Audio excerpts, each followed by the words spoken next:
new year, new me. Can you still say that? I'm not so sure. But if you're looking to increase your confidence and take your personal and professional leadership to a whole new level, then this video is for you. This is a two-part series where I get interviewed about my journey from when I thought I was going to be an engineer to becoming a management consultant and now running my own business. And so I share all my tips and tricks. So hopefully you'll be able to learn something and implement it within this year. So here's part one. Let's go. Have with us Ash. He is a leadership and communication skill trainer. So we're really excited to have him because he's going to be breaking down to us the frameworks for confidence and communication skills. Some of the things that came naturally to him, which made him a high performer, when he thought that these skills were not taught at school, university, or at any job. So then he created these frameworks and methods for ambitious people to become high performers. So we're really excited to have you, Ash. Tell us a little bit about how did you come to this point? Thanks, Vinita. That's I'm happy to be here, and thank you for having me on your podcast.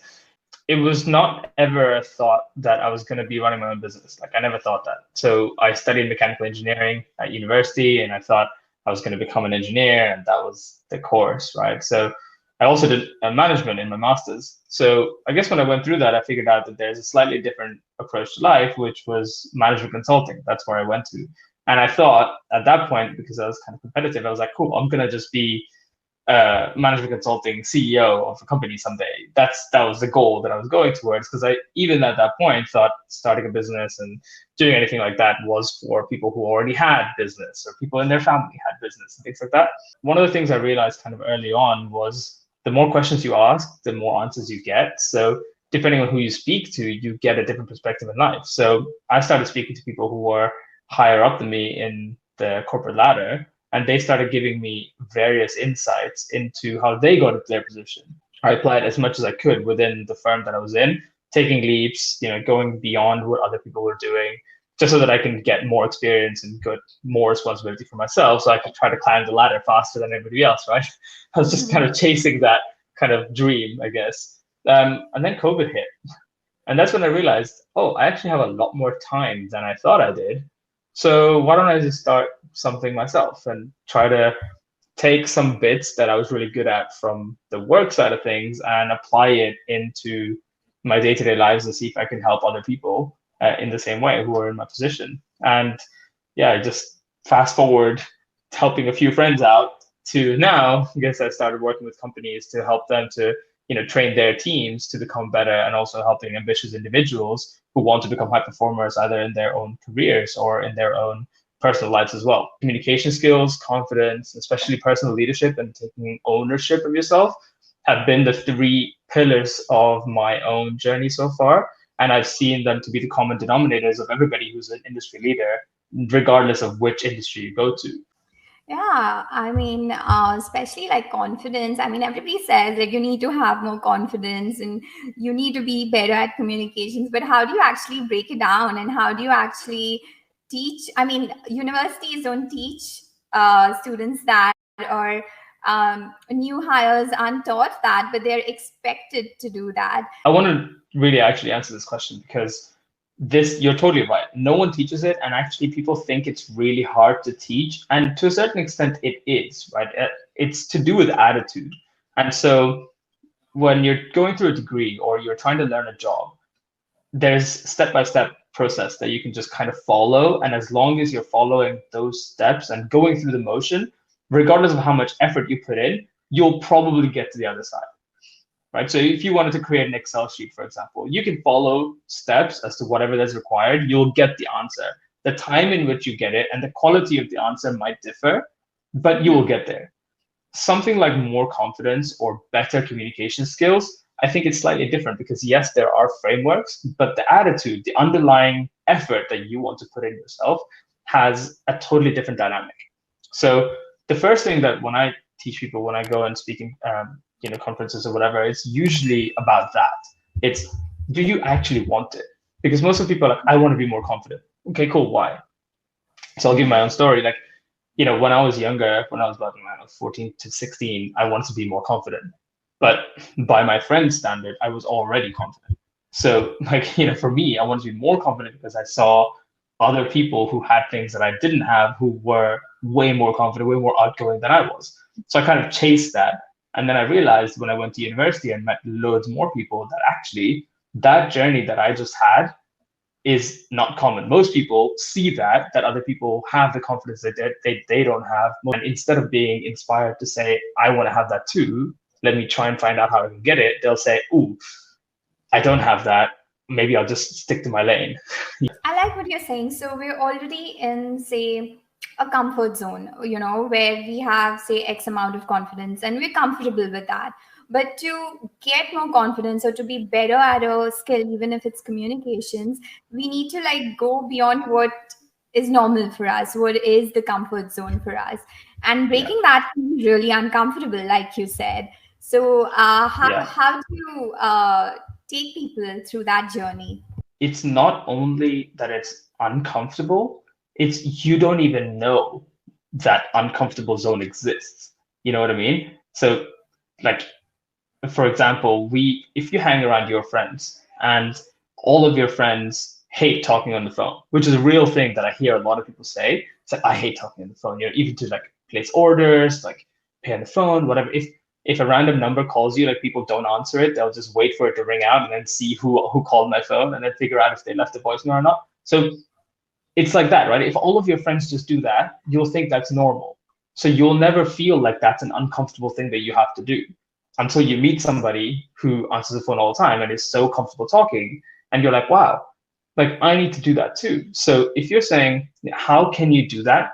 The phone example is probably relatively simple. So the first thing to do is when somebody, just practice with your friends, calling each other and talking on the phone. That's like the first thing. But I think COVID probably broke that barrier for most people.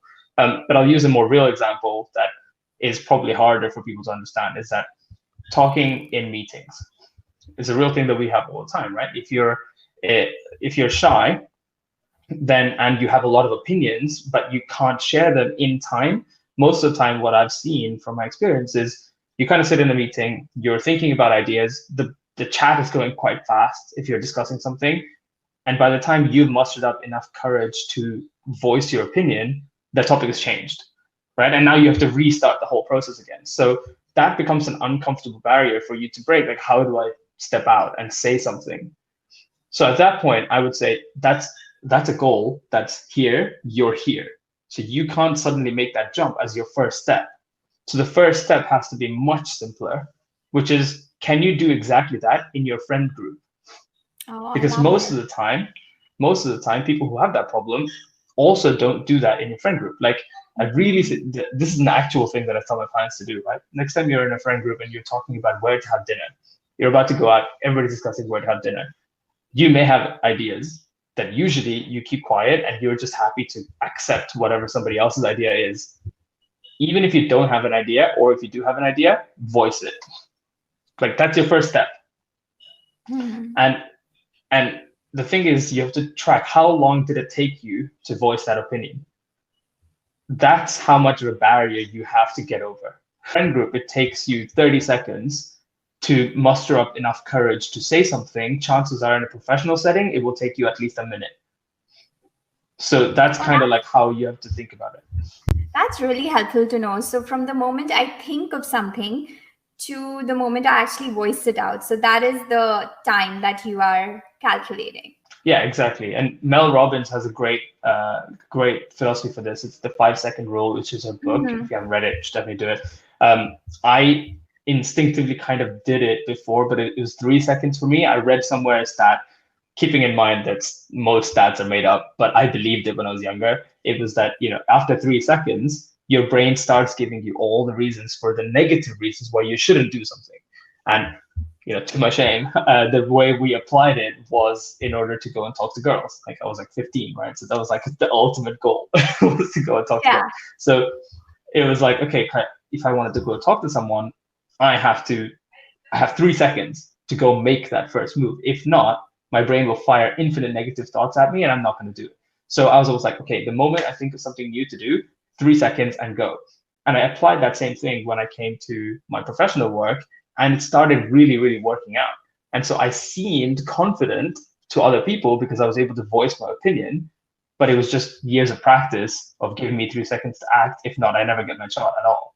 Yeah, absolutely. And I really like the thing that, from jumping from like 0 to 100 to take those 0 to 10, 10 to 20, and then jump to 100. I really like that analogy that you've used. It's really cool. I was talking to a friend of mine, and she is into a jewelry business, and she does luxury jewelry like with the top brands today. But initially, when she started, she was like, I was so scared to go into a Cartier store. So she said, I was so scared to go into a Cartier store, but I knew I wanted to do luxury jewelry. And the first 20 times she went there, she was uncomfortable.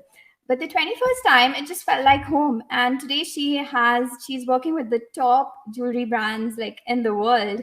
So that I shift love of that. seeing, and I feel like when I ask her like what was the difference, it is that shift in the mindset. It is the confidence.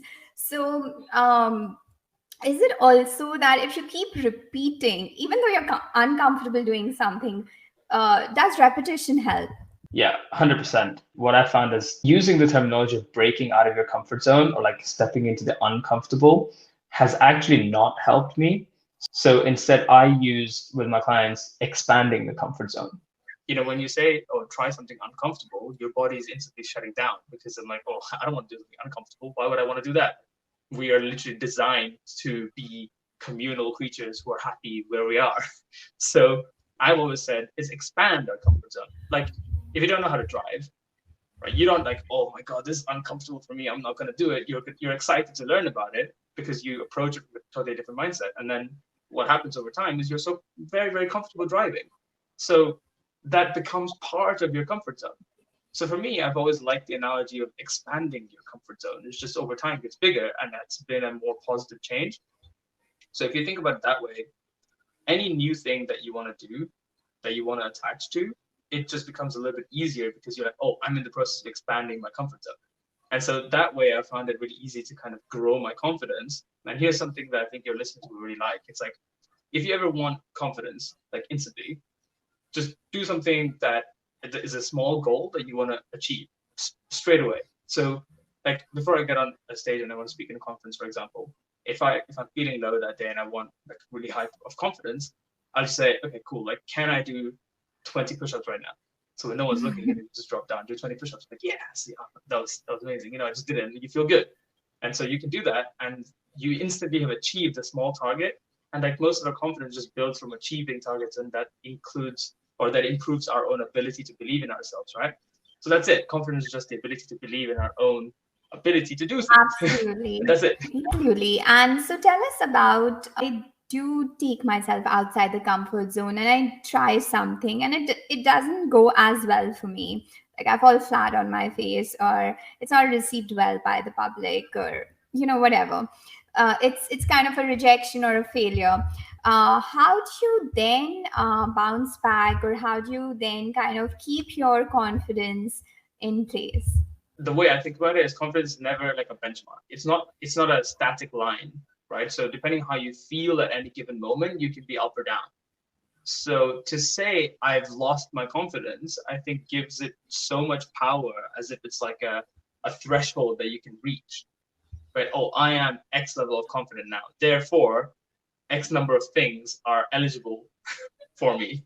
It's like your repertoire of tools grow as you reach certain level of confidence. But I think, for example, if you woke up and saw an amazing news that you've been waiting for all day, now you can do anything.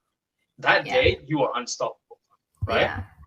It can be speaking in a meeting example that we talked about earlier. You'll be there, you're smashing on meetings, new ideas coming out all over the place. The next day you can wake up and you heard a bad news. Like that's terrible news that you're really sad about, or you had a massive argument with someone. Now you are at all-time low that day. Like everything you do seems to go wrong, everything like that. So if you can just see that as a contrasting example of how you are still the same person, but a small matter of events has just changed your ability to do things. Going back to the definition of just confidence is your own belief in your own abilities. That's it, right? So that person who has lost confidence has just lost their belief that they can do things. So they Mhm. just need evidence to show that they can do things. So for me, the whole mindset stuff and the personal development work works, but I'm also logical in the way I think. So that is Mhm. not enough. So I also need to kind of stack evidence for myself in order to, 'cause anytime I'm doubtful, I have to see like, oh yes, I can do certain things. And that doesn't necessarily have to be the things that I'm trying to do, because if you only ever try to do things you've done before, you will never really grow because you're just repeating previous actions. So it's just taking the ability of saying, cool, if I was able to do all of these things, the next thing I want to do should be possible for me. Absolutely. I really like that, giving yourself that proof of the past. Like you have been successful in the past, so you'll definitely be successful in the future. Hope you enjoyed part 1. Part 2 is coming up, all about public speaking and how you can improve your presentation skills really, really simply, even if you hate public speaking or you're afraid of public speaking. So if you haven't already, subscribe to my channel. If you've got any questions, DM me down below. Everything is in the description. I'll see you in the next one.